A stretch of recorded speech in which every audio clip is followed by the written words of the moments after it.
Hello there, and welcome back to Space Marine, where it has been absolutely eons since I last did a commentary video. But this is actually going to be my first attempt at making something of a guide for Space Marine.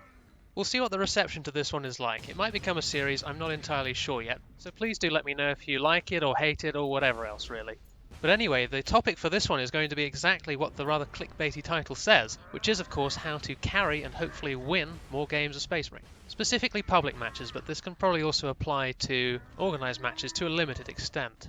As always, there is a disclaimer that this is my own opinion, this is what works for me, it might not work for other people. If you listen to this and think, yuck, I don't want to play like that, I don't want to do that, then that's fine. You don't have to, nobody's forcing you to, you play however you like. On a slightly different note, this video is not going to be for everyone. It is specifically aimed at players who find themselves to be often the best players in their lobby. If you find yourself regularly coming top of the scoreboard, or maybe coming close to top of the scoreboard, either way getting a bunch of kills, then that's great, this is the one for you. If not, then this can still apply. It will just be the times where you do find yourself to be the strongest player on your team, and you'll be able to better understand the sort of thought process and tactics that the top players might be employing. So the first concept I want to talk about is win conditions. So in the context of Space Marine, what exactly does that mean? In short, it is essentially how can you win the game? Anyone who's played Space Marine for any length of time will know that there is extreme variance in exactly how each round goes depending on the map, depending on the players, and all manner of other factors. So when we're considering our win condition, we're drawing all of that together and thinking, how exactly can I make the best use of the conditions I find myself in? There are, of course, all manner of options, but the first one I want to address is the very, very popular and very common misconception that to win the game, you must capture points. On the macro scale, that is true. Your team must be able to capture and it must be able to hold points to accrue victory points and win the game. But today we're going to be talking about you, what you individually can do for your team in order to increase your chances of victory. And that is rarely going to be standing on points, capping them. Now there will be times where you will have to do that. It will simply be your win condition to cap points. That's usually going to be where teams are tiny and there is simply no one else to do it. But more often than not, that will not be your job.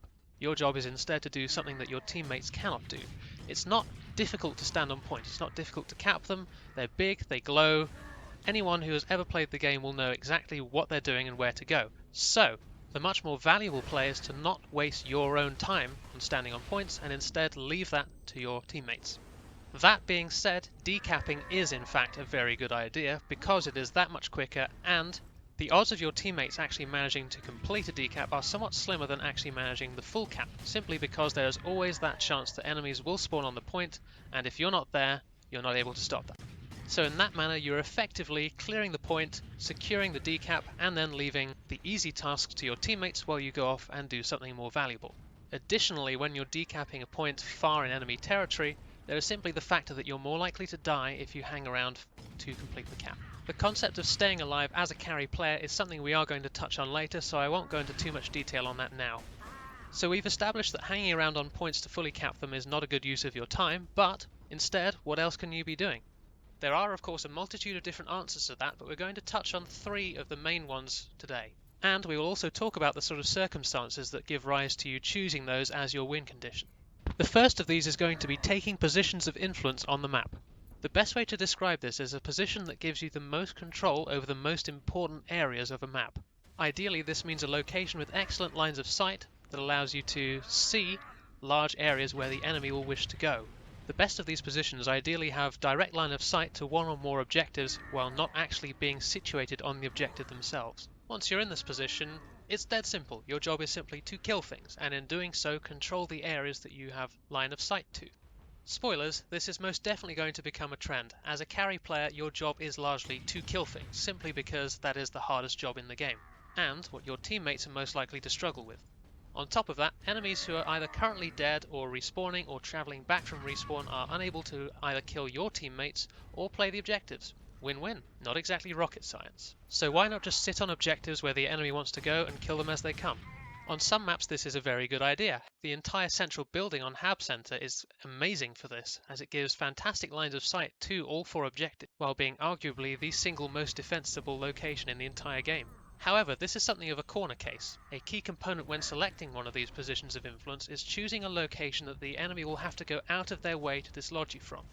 This gives you much greater influence because enemies will have to stop playing the objective and go and hunt you down to either dislodge you or kill you, making this a much higher value play and also relieving the pressure on your team. It's also very important that your position is either very defensible or has a quick escape route. Again, staying alive is something we're going to touch on later on, so I won't go into too much detail about the reasons behind that here. So we've established that we want our position to have a large influence over the map, we want it to be survivable, and we want it to be somewhere that the enemy has to go out of their way to reach. What are some examples of this? We've already discussed the building on Hab Center, which is actually missing one of those three components but makes up for it by sheer defensibility. Another example that fits all three of these criteria is the enemy balcony on Manufactorum.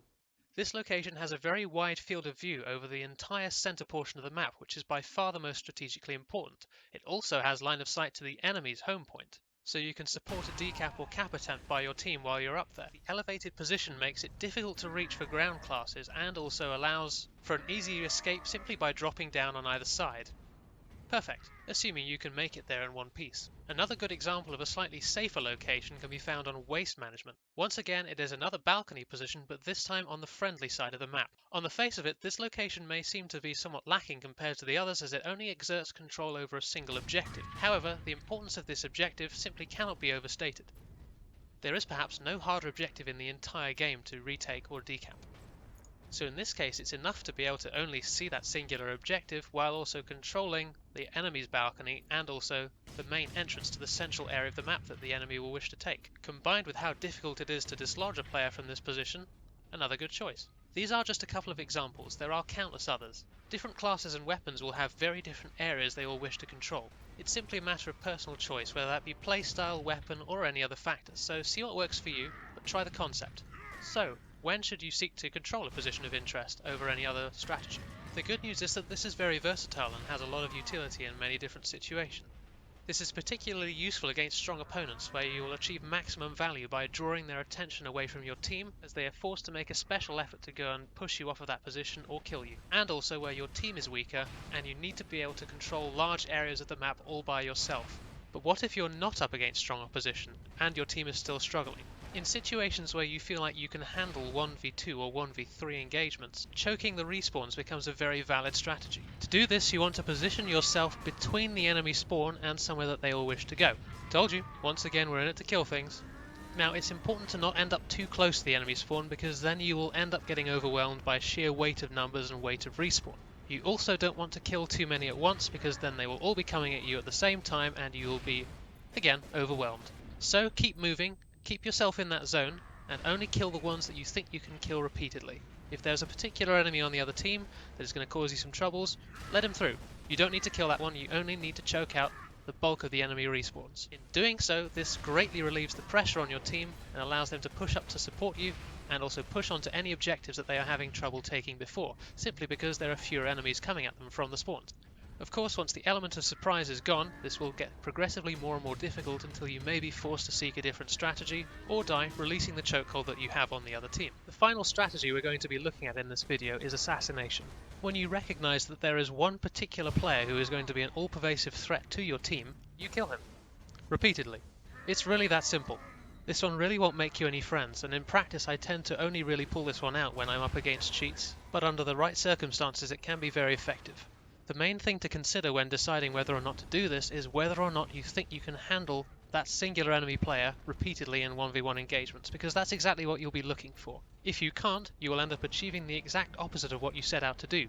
You'll be shutting yourself down while feeding him kills. Especially as the carry for your team, you simply cannot afford to do this. So if after a couple of attempts it's not working, stop, use a different strategy. Even if you are confident you can handle them, fair engagements are never a good idea, so instead track them through the kill cam and the skull icons that appear on deaths for your team.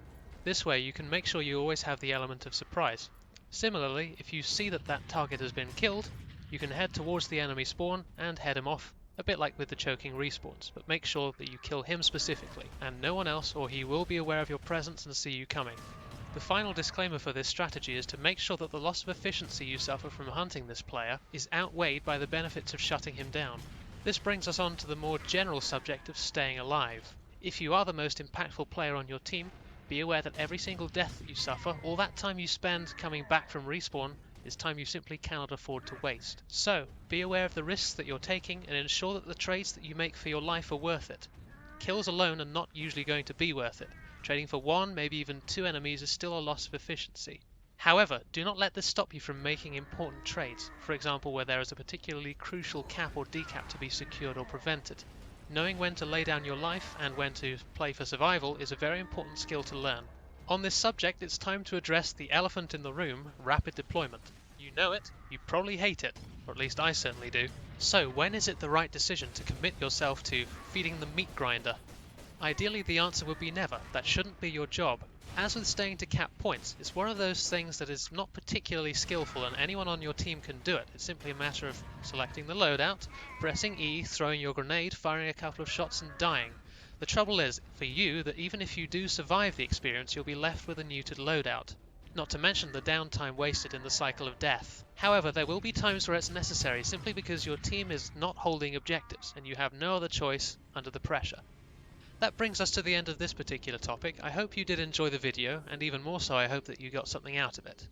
As always, feedback is appreciated, and let me know if you want to see more of these sorts of guides.